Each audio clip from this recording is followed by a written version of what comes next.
right now, so we'll go in order that came on. Paul Gorst, then to Paul Joyce, and then to Dave Maddox. Sorry, Paul Gorst to kick us off from the echo. Morning, Jurgen. I thought you asked about Mo Salah. I mean, I saw you recorded the video for Robert Lewandowski this week when he's obviously got the golden shoe in Germany. I think you're on record as saying he's the best player that you've ever coached. I mean, obviously they're different players, but how does Mo compare to him in terms of the mentality to just be the absolute best that they can be? Because they're obviously two of the best goal scorers in European football, and you've obviously coached both of them for a number of years. I'm not sure if I said he was the best player I ever coached. I think the question was that time, which player improved the most? And that was Levy. Because I obviously saw the player who arrived at Dortmund. We scouted him 2 years.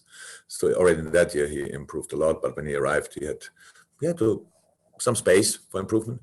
And the players today is absolutely exceptional. So that's it. Mo Salah is absolutely up there with him. There's no doubt about that. Mo is a goal machine. Definitely his professionalism is absolutely second to none. He's doing absolutely everything to be always fit, to stay always on track, to first in, last out, all these kind of things. So that's Mo. And on top of that, apart from his technical skill set and all these kind of things, he is desperate to score goals. So that's helpful as well. That is exactly the same like it is with Levy, and that's good. That's good. That's very helpful for football, because whatever you do on the pitch, whatever you create, whatever you initiate, but you need somebody who brings the ball over the line or in the back of the net. And Mo is absolutely there with the best I ever saw. Definitely, he knows that. The numbers he has are insane. And so it's, I'm obviously blessed to work with some good players during my career. Thank you, Paul. We'll go to Paul Joyce and then Dave Maddox. Yeah, again, you're obviously being careful with the central defenders after the injuries that they've had. Would Joe being called up for England, would you have any concerns about that if the squad's named next week? Just on that same theme, is there any more developments on what will happen with the Brazilians ahead of the international break? Are you any clearer whether they'll be they'll get the necessary help from the British government? Okay, let's start with the second part of the question. Not as far as I know, nothing new. So the rumors I know as well. But we could read yesterday newspapers already, right? Was it with the 5 days and stuff like this? So there must be a solution. There must be a solution, obviously, because we cannot just leave it like this and say, oh, it's not a problem. Yes, it is a problem.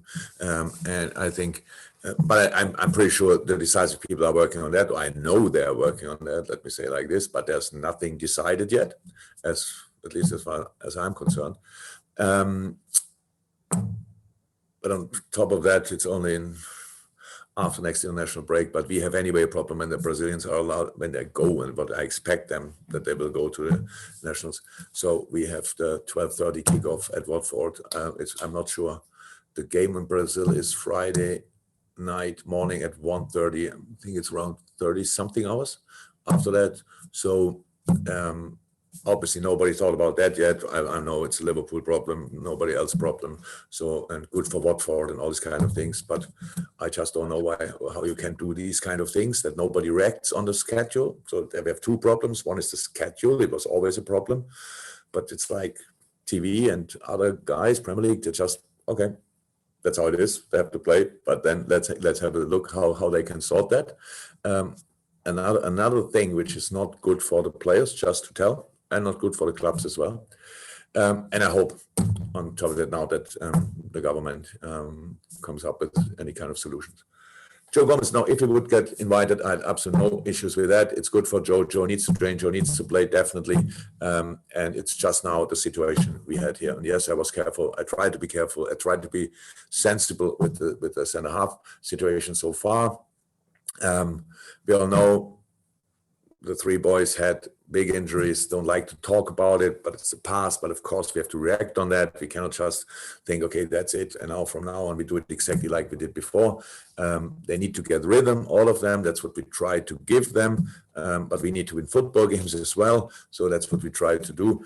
And yeah, so far it worked out, and hopefully it will stay like this for ever. Let me say it like this. That would be really good news. Fantastic. Final question then, Dave Maddock. Jurgen, just on going back to Mo Salah, I think if his next goal, he becomes goes into the top 10 all-time Liverpool goal scorers, which is kind of phenomenal given he's only been here for a few years. When we spoke last on his contract, you were confident that it would get done. So, assuming Dave, I'm not sure that. Dave, sorry, I'm not sure that's a fair interpretation of what was said. Well, what would back that up? But anyway, the point being that if he sort of stays here for the same length of time again, he could actually become a legend. It could surpass even Ian Rush and Roger Hunt, which I kind of think puts in. What do you think about what he can achieve? Because obviously he still has a huge amount left at Liverpool to achieve.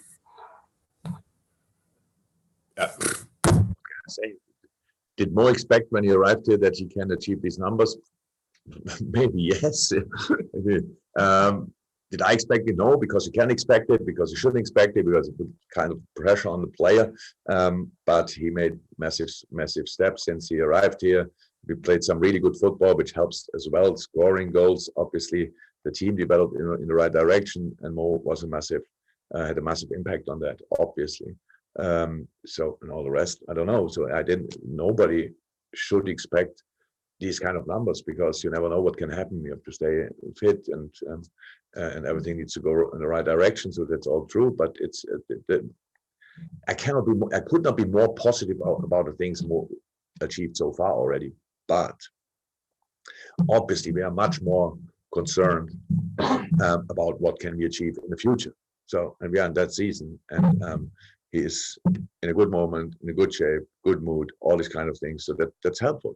Obviously, he works hard, adapted to some changes we made in our setup, in the way we play and stuff like this. Really, but enjoys it even, and so that's all good. Then all positive. Nothing else to say. Fantastic. Thank you, everybody. Stay safe, and we'll speak to you again soon, my man. Bye-bye. Can't wait.